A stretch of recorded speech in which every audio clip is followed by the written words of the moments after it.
Jayo Radha Madhava Kunja Bihari.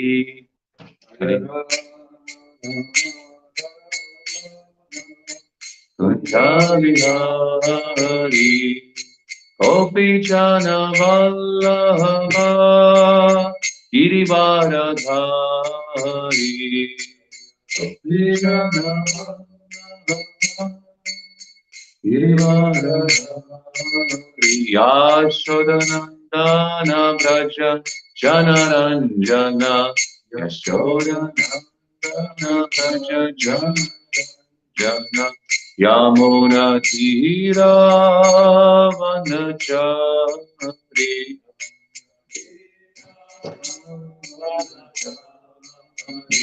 Jayo Radha Madhava Kunja Bihari.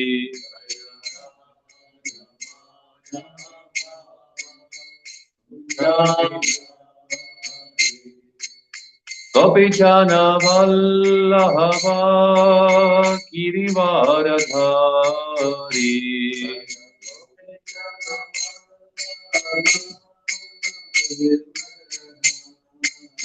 Yashodanandana Braja Janaranjana.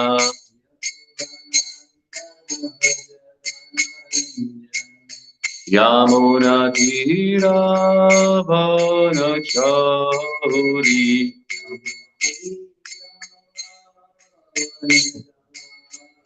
Jayo Radha Madhava Kunja Bihari.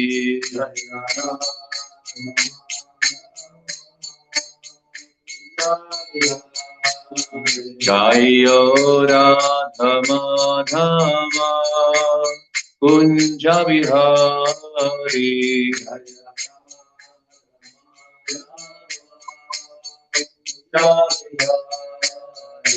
Hare Krishna, Hare Krishna, Krishna Krishna, Hare Hare, Hare Rama, Hare Rama, Rama Rama, Hare Hare, Hare Krishna, Krishna Krishna, Hare Hare. Hare Rama, Rama Rama, Hare Hare. Hare Krishna, Hare Krishna, Krishna Krishna, Hare Hare, Hare Rama, Hare Rama, Rama Rama, Hare Hare. Hare Krishna, Krishna Krishna, Hare Hare. Hare Rama, Hare Rama, Rama Rama, Hare Hare. Hare Krishna, Krishna Krishna, Hare Hare. Hare Rama, Rama Rama, Hare Hare. Hare Krishna, Krishna Krishna, Hare Hare. Hare Rama, Rama. Hare Krishna, Krishna Krishna, Hare Hare. Hare Rama, Rama Rama, Hare Hare. Hare Krishna, Krishna Krishna, Hare Hare. Hare Rama, Rama. Jai Radha Madhava, Jai Radha Madhava, Jai Radha Madhava, Shri Radhe. Radha Madhava, Jai Radha Madhava, Jai Radha Madhava, Shri Radhe.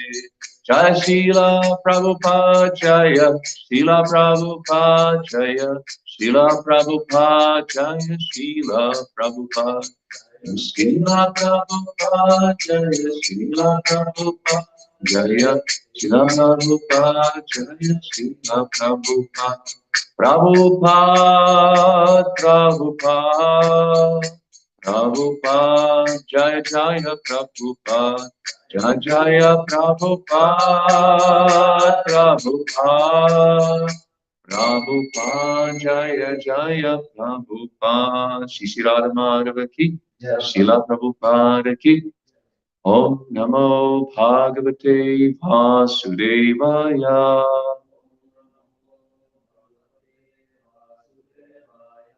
Om Namo Bhagavate Vasudevaya.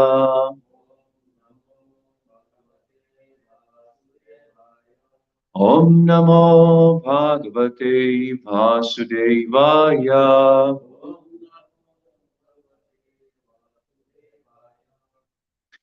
So, Hare Krishna, good morning, dear devotees. We're going to continue reading from the Srimad Bhagavatam, 6th canto, chapter 4. It's called the Hamsa Puya prayers. And today we have text 48. Mayananta gunenante gunat guna vigraha yadasitata evadya swayabhu samabhudajaha. So, you can repeat, yes? Okay, so repeat after me, who has it ready on your phone. Mayananta gunenante, Mayananta gunenante, Gunato guna vigraha, Gunato guna vigraha, Yadasita taivadya, Yadasita taivadya,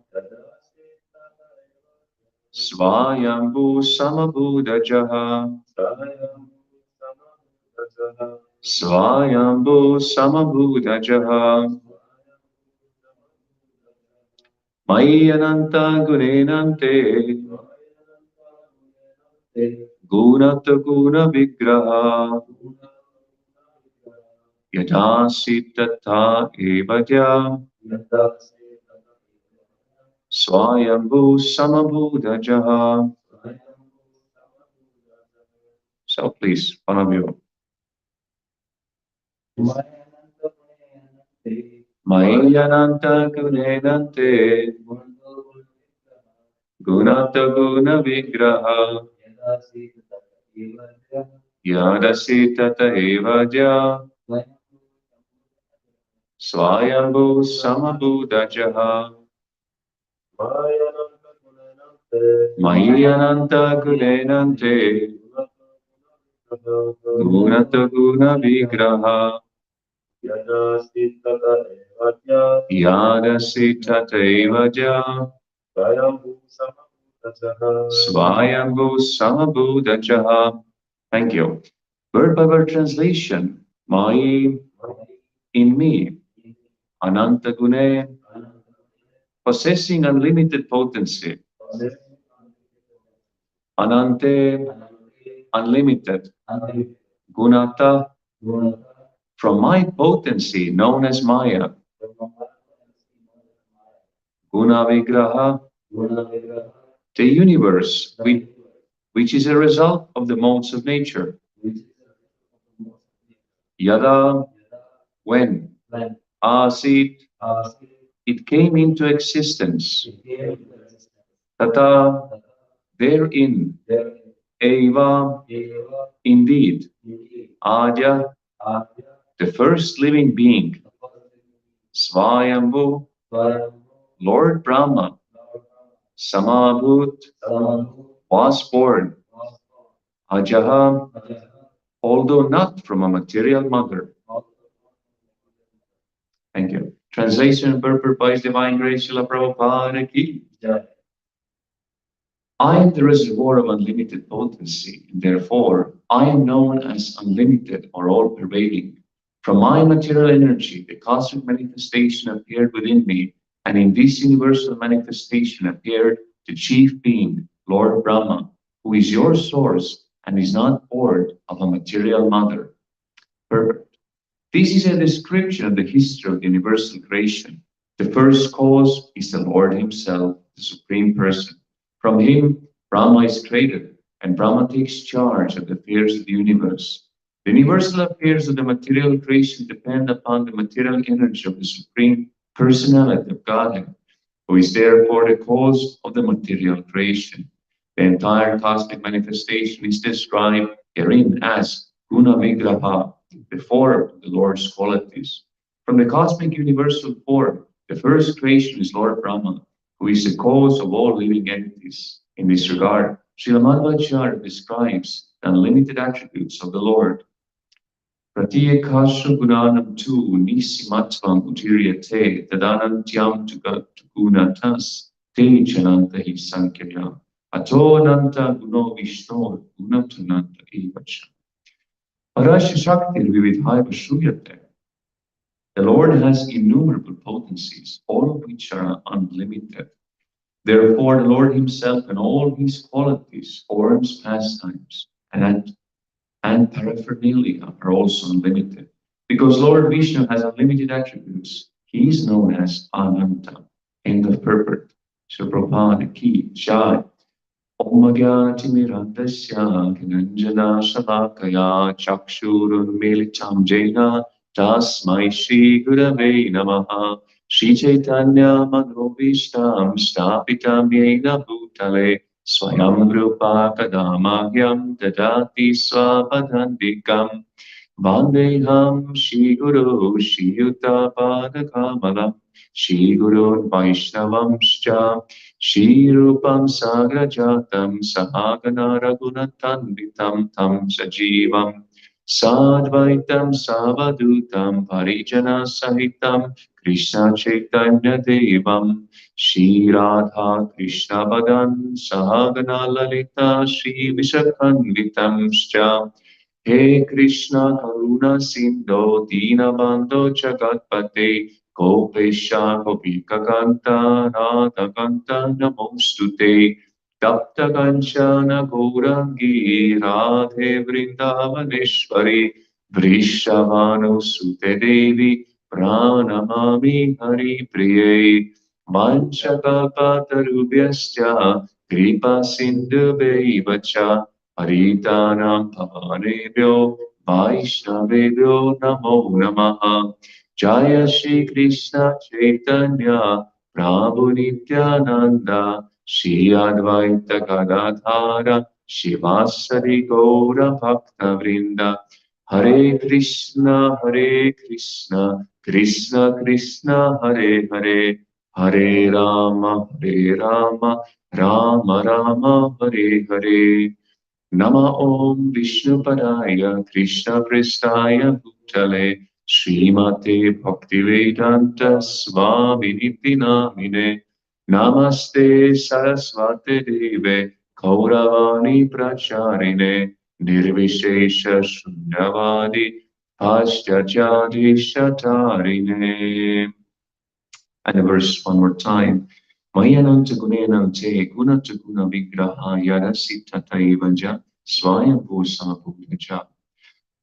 I am the reservoir of unlimited potency, and therefore I am known as unlimited or all-pervading. From my material energy, the cosmic manifestation appeared within me, and in this universal manifestation appeared the chief being, Lord Brahma, who is your source and is not born of a material mother. So, dear devotees, here we have the continuation of the words of the Supreme Lord. So in this chapter, it all started that Daksha, he went to perform severe austerities because he had this duty or service given by the Lord to create progeny, to fill the universe with living entities, his children. So there was disturbance because he became proud. And this is one of the enemies of spiritual life, is you get proud. So there is lust, anger, greed, madness, illusion, envy, and pride. So he got proud and he offended Lord Shiva. But Lord Shiva is actually a great devotee of Krishna. So he offended Shiva, and then what happened is he lost his head. His head was chopped off and was replaced with the head of a goat. So these things are possible when with higher energies. But then he had to. But he was very ashamed to live like that. So he lost his body, and then he had to be born again. And then he went to make austerities, and he was praising the Supreme Lord. And he actually, in the previous verses, were very beautiful prayers where he was speaking about devotional service to the Lord, and he was telling that how the Lord is in everyone's heart, how the Lord is fulfilling all desires, and so on. And the Lord became pleased with those prayers given in devotion. And here we are seeing in the last verses of this chapter, there are the answers of the Lord. So the Lord is telling about himself, how he's unlimited, and how everything is coming from him. And in answer to his prayers, and today we have this verse where the Lord is speaking that he is unlimited. So here it is that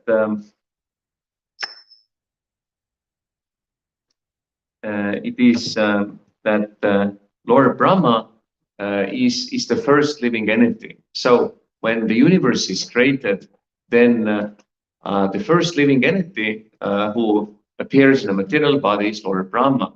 And we know from the Srimad Bhagavatam that there is a description. So when Lord Brahma was created, there was nothing else in the universe. It was just empty.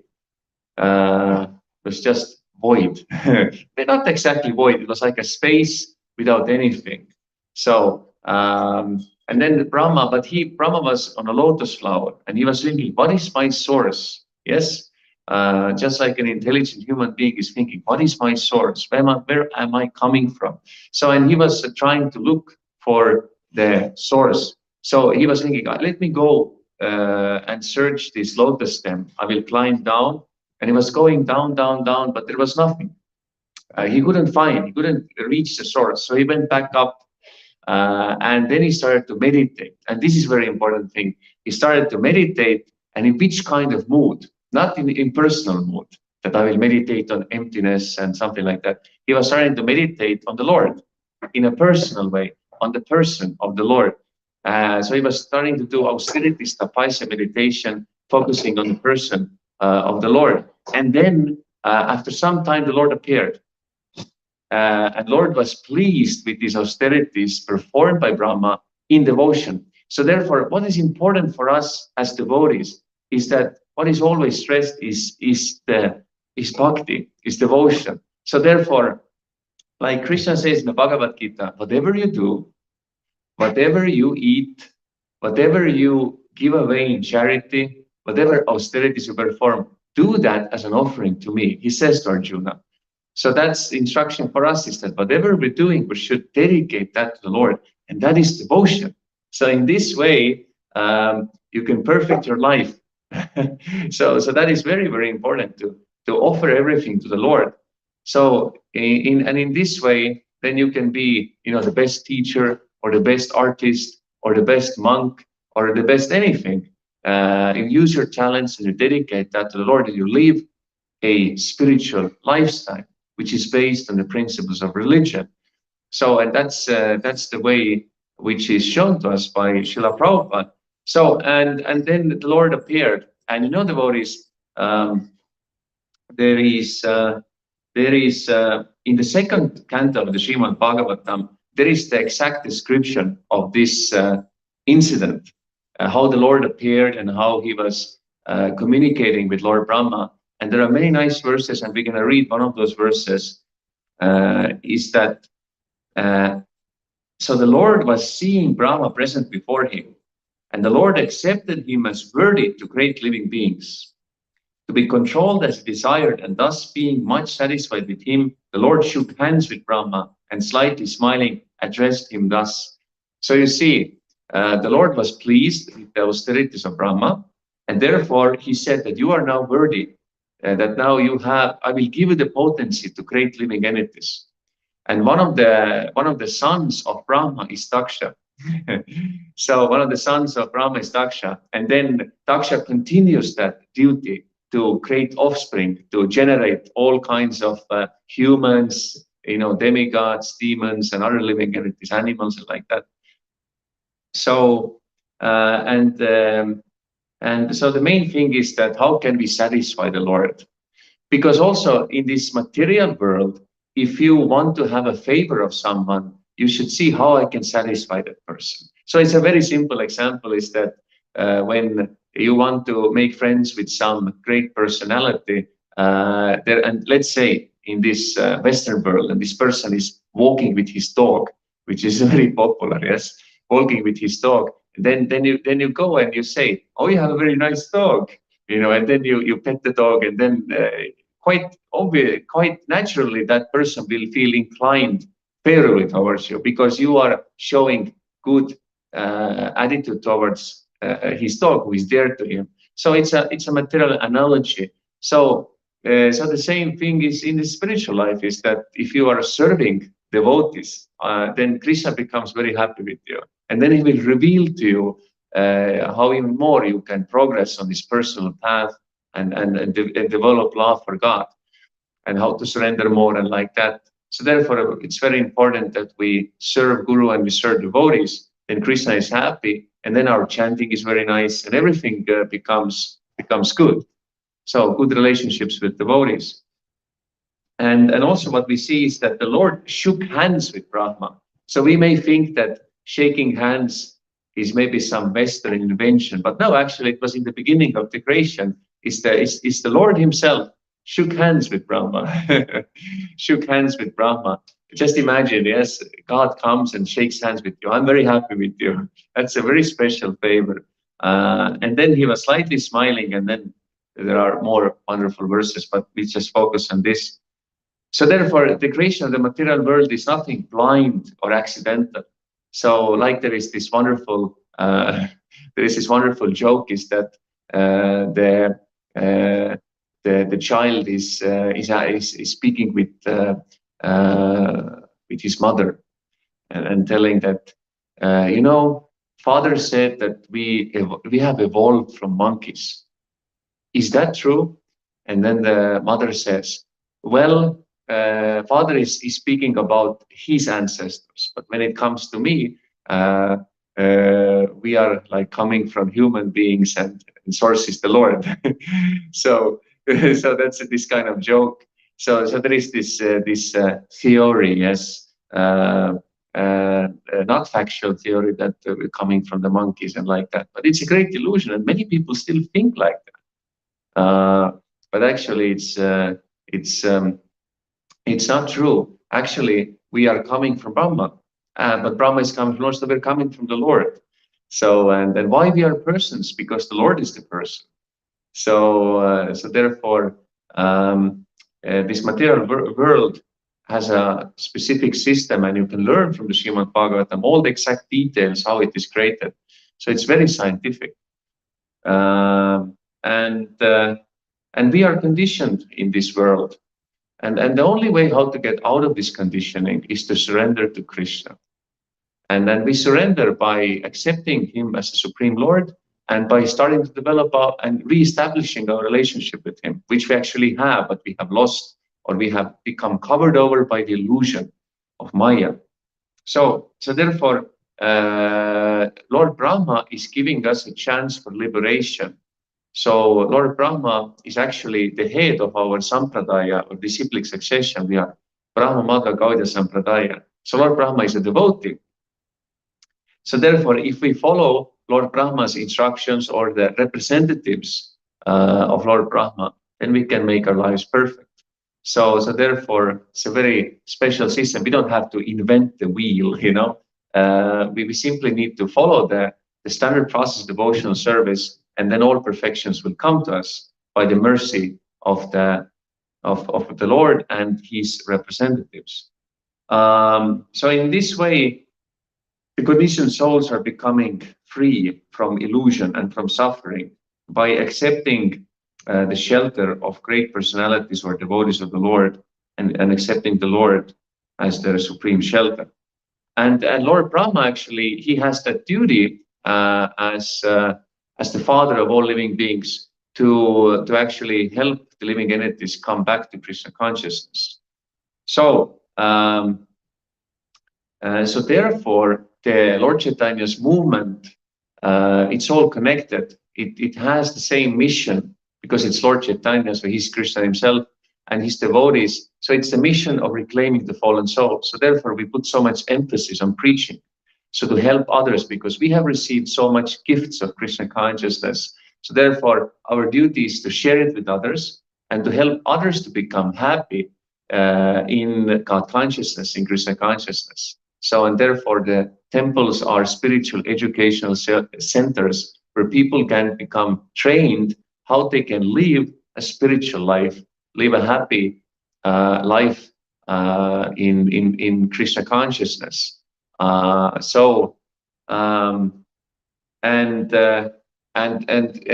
the Supreme Lord is very anxious to receive back the conditioned souls who are lost here in the ignorance. Therefore, those people who help others to learn about God and who help others to make steps towards God, the Lord becomes very satisfied with them and will bless them. And therefore it is very essential that whatever we have received from the Lord and from scriptures and from Prabhupada, that we share that with others so that others can also benefit.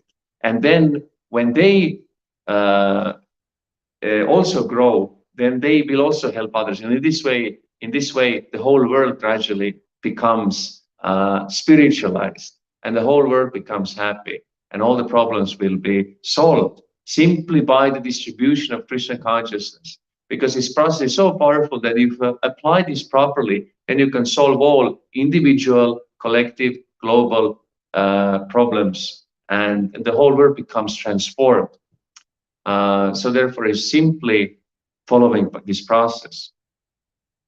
And therefore, anyone who is preaching the mission of the Lord in the line of the Brahma Sampradaya is always dear to the Lord. And the Lord, being satisfied with such a preacher of the authorized bhakti cult, shakes hands with him in great satisfaction. So this is what Prabhupada writes. So therefore, if you are preaching and if you're helping others to connect with God, then the God is actually shaking hands with you. So this is very, very special, you see.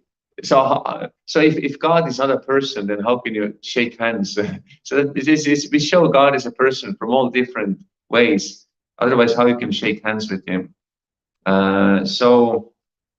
And Lord Brahma has actually given us a very wonderful scripture. It's called Brahma Samhita. Lord Chaitanya found this lost scripture in South India. Yes, I think South India. And he said that the devotees should read it and relish it. And there, Lord Brahma is actually describing the whole spiritual world and all the material world. It's wonderful, wonderful, wonderful prayers. And just, this one very famous first verse of the 5th chapter of Brahma Samhita. Ishvaraha Paramaha Krishnaha Sachidananda Vigraha Anadiradir Govindaha Sarva Karana Karanam. So he's immediately telling that Krishna is the original supreme person, supreme Lord, and he is full. He has a body which is fully transcendental, full of bliss and knowledge, and he's the original Lord, and he's the cause of all causes.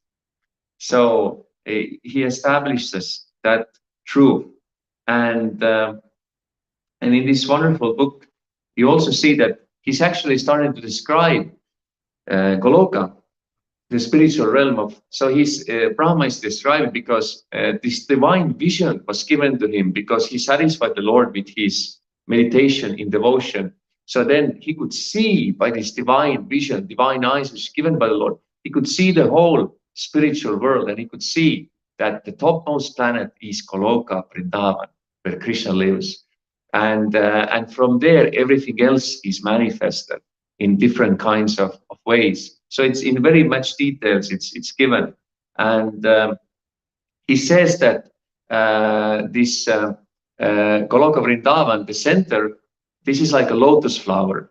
And you can imagine it's like an analogy that there is that worm or the center. So this is where Krishna is, together with Radharani, the female counterpart of God.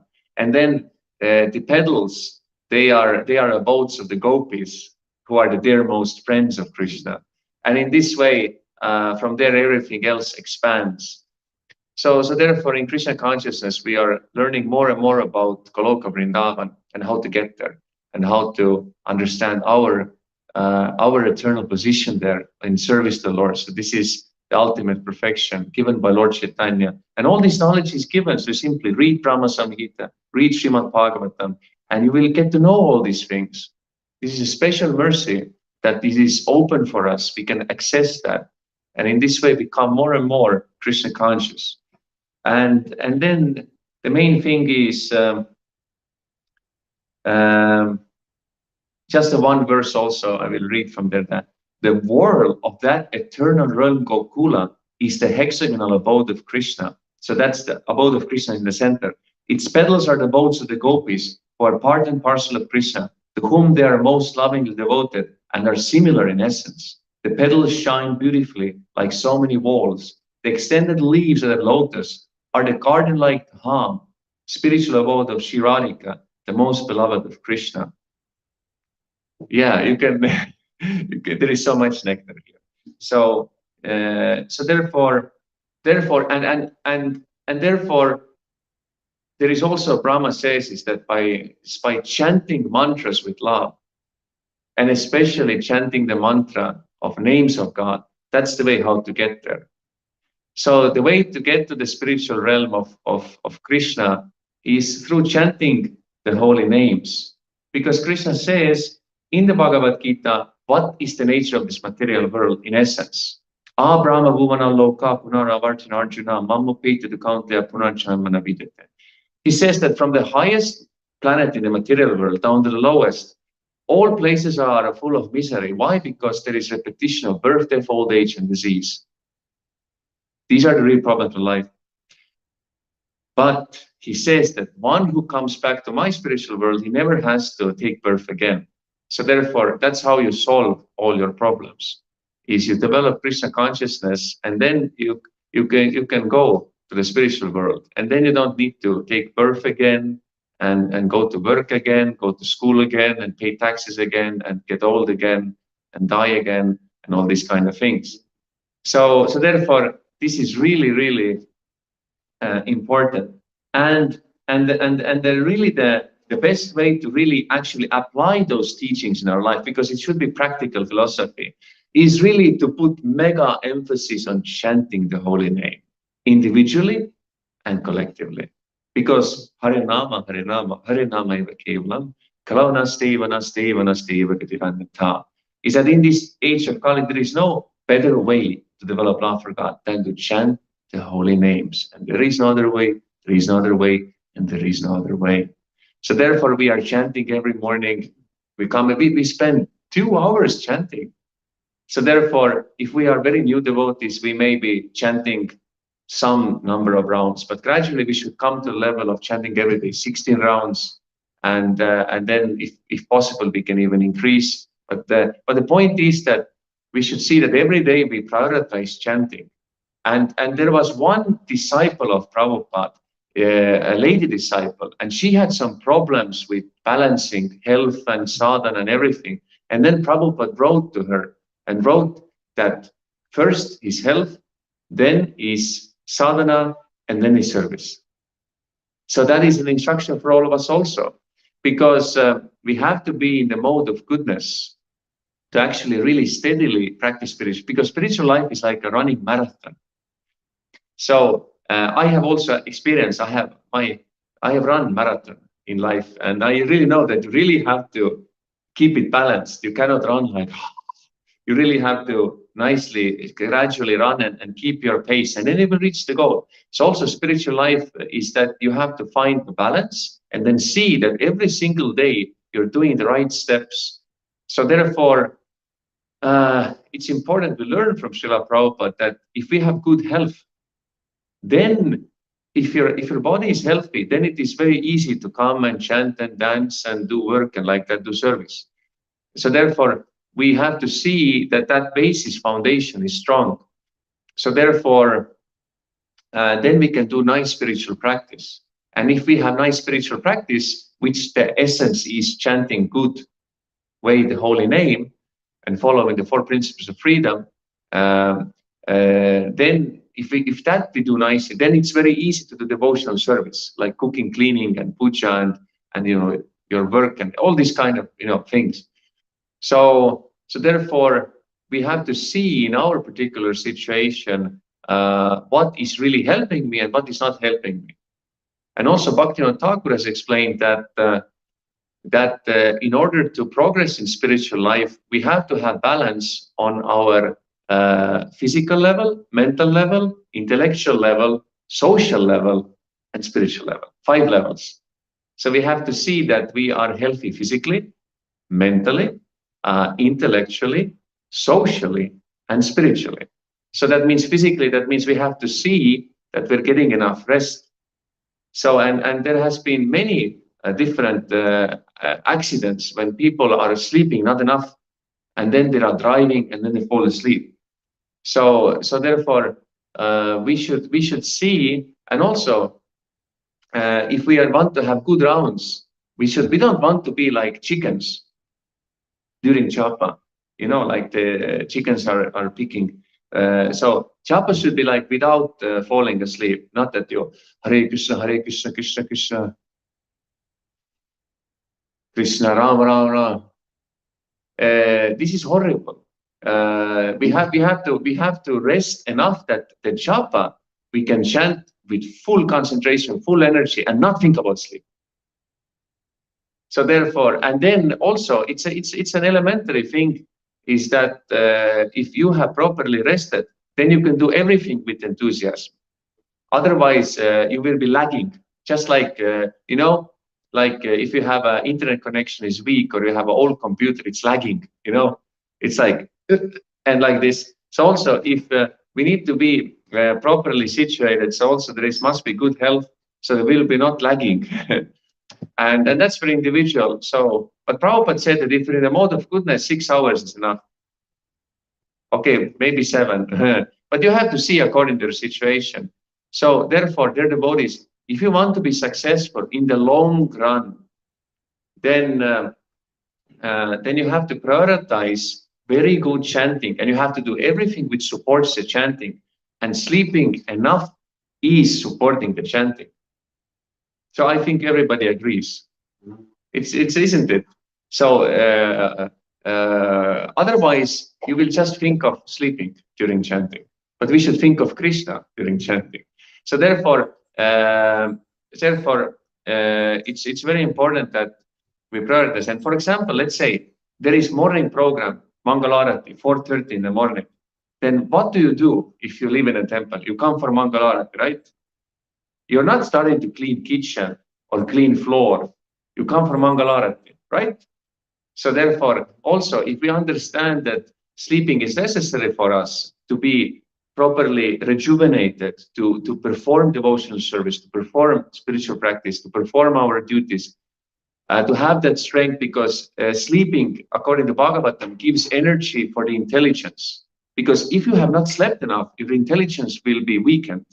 You will not be able to make proper decisions. So therefore, you see, in one way, sleeping is like ignorance. But the other way, it's actually giving strength to intelligence. So it's not black and white, good, bad, but it has many aspects. So therefore, we have to use sleep in a way that it helps us. So that means we just sleep enough, not too little, not too much. Then we are following Krishna. So therefore, what I want to say with this example of Mangalarati is that also, let's say we need to sleep 6 hours. So that means if we have to wake up, let's say 3:45, that means we should go to bed. We go to bed 9:45. So that means if that time comes, it's like Mangalarati. You stop everything else, you go for the programs also. If that sleeping time comes, you need to have 6 hours, then you drop everything else, you go to sleep. So therefore, because we have to understand that then this will help me then to do much better quality and quantity the next day. So, and we cannot artificially reduce sleeping. Of course, sometimes there are special days, festival days when you really have to sacrifice. But these are exceptions. But in general, is that everybody should sleep enough and eat enough. Not too much, not too little. Work enough, not too much, not too little. Everything should be balanced. So, this is the golden rule.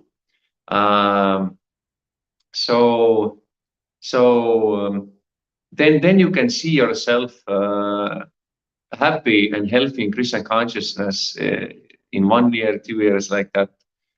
So therefore, it has to be balanced, and then that individually you have to see. And also your chanting, you have to prioritize that you chant as early as possible, as quick, that you can finish your round, not that you leave your rounds for the night or something. So, and then, so that it takes, you have to become a good organizer and manager of your own life. So these are some of the practical points we also wanted to emphasize for all of us. So therefore, let us take example from Daksha, that he was trying to satisfy Lord. Of course, he had material motives, but it was his duty. But we should try to come to the level that we just want to satisfy the Lord for his pleasure. But even if we have material desires, then we should ask from the Lord. And Krishna will satisfy, but he will satisfy our material desires in a way that we will gradually become purified and we will lose those desires. So that is a special mercy. So dear devotees,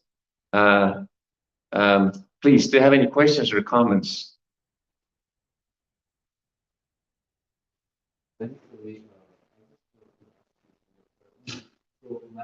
I was correctly that Daksha was the one who actually had a kind of goal, but then he got embarrassed and he left his body, then he took another person. This is that Daksha.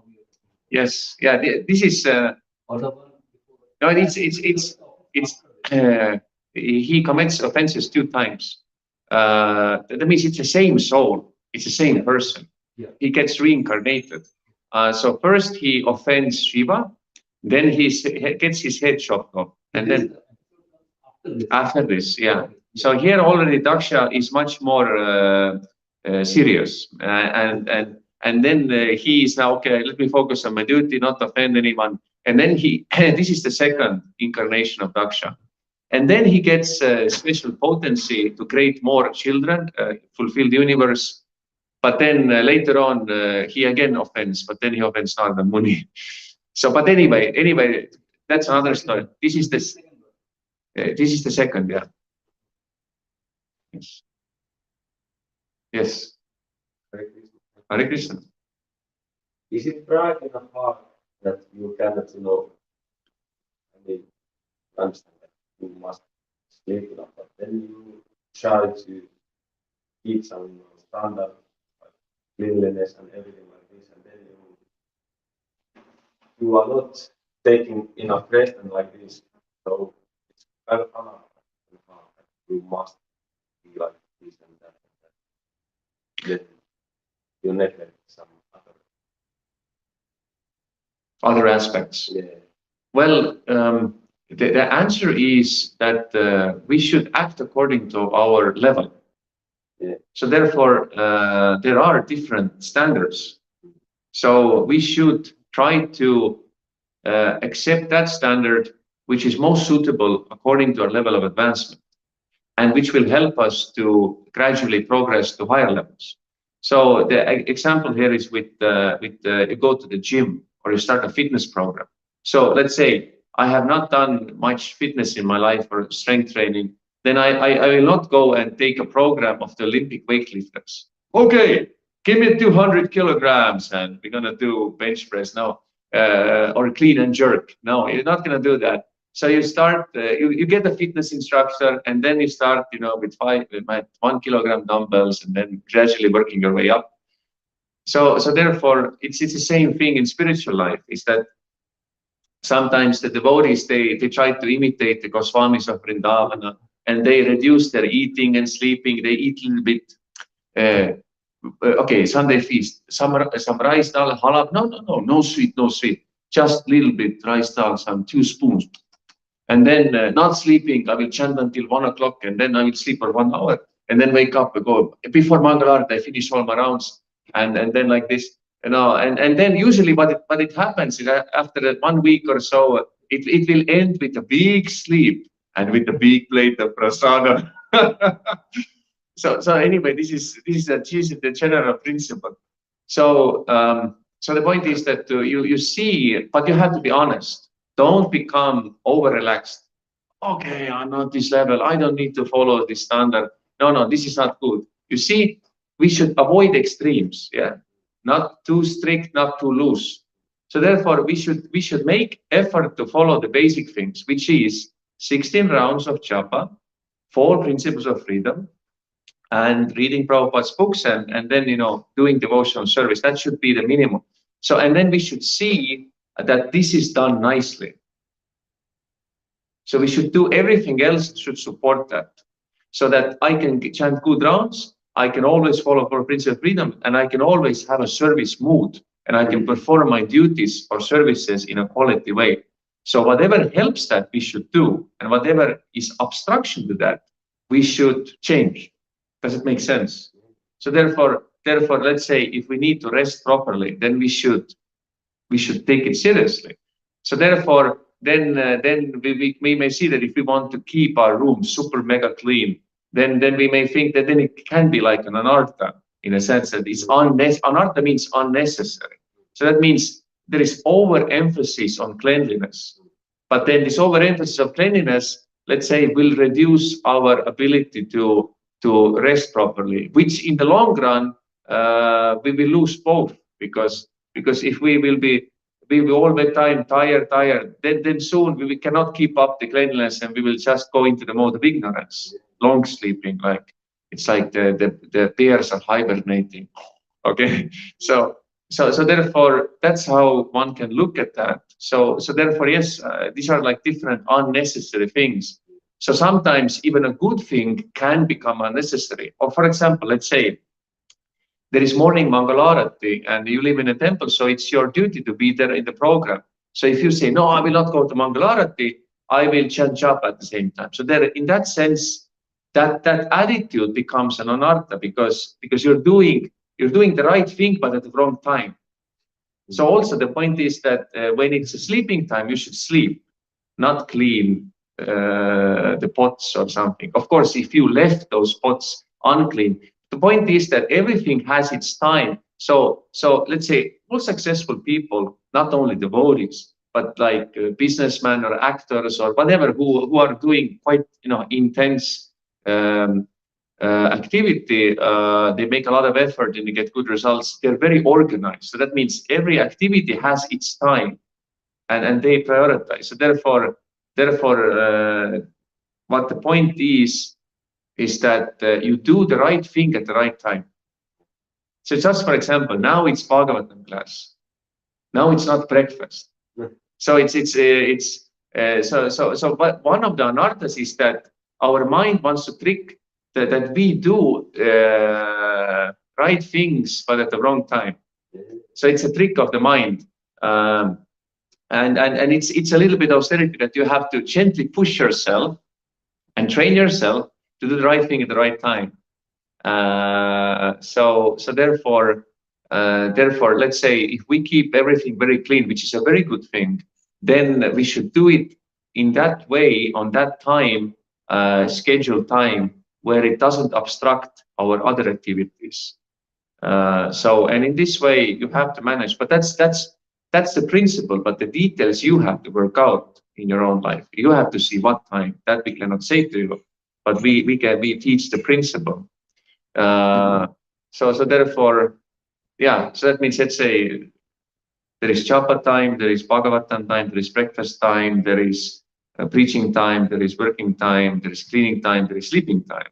So everything, they should not, they should cooperate with each other. They should not kill each other or clash with each other. So therefore, yeah, the best thing is that when you have a schedule, of course, you have to be flexible. Sometimes there can be emergencies or like, it's not like this that some devotee comes to you and please help me. And you say, no, it's sleeping time. I will not help you. But maybe he has an emergency, you can save him. But generally speaking is that when the time comes, you drop everything and you just do it. So does that help? Yeah. Good, great, Jai. So we're happy that you feel inspired. So problem is like you said that we must avoid extremes. Maybe I don't know well enough myself. My needs that yes. I'm always doing too much instead of I'm a little bit affected if I do too little. Yeah. I mean, too little, too much. They're both. Yeah. So somehow you have to experiment and grow and try to find what is that middle, what is that balance, so that you will not be afraid to do too little, and then you will not get to that too. But I understand it takes time, but I'm sure you will get there because you're already conscious about it. Some people are not conscious about it. They are doing too much and then they burn out, or they're doing too little, and then they become just too like that. So yeah. So these are some of the important principles, and you can always consult with such people who are very fixed in their schedule. You can get guidance from them and learn from them who know. So there we are learning. So we can conclude here. Thank you so much for good association and your attentive hearing. We wish you all the best in your Krishna conscious activities. Thank you so much. Looking forward to come again to your wonderful temple, to your wonderful devotee community. Now we have to go because we have to catch the ferry. Thank you so much. Srimad Bhagavatam ki, Srila Prabhupada ki, Jai Gaur Premanande, Hari Hari Bol, Hare Krishna. Hare Krishna, Srila Prabhupada ki, Jai.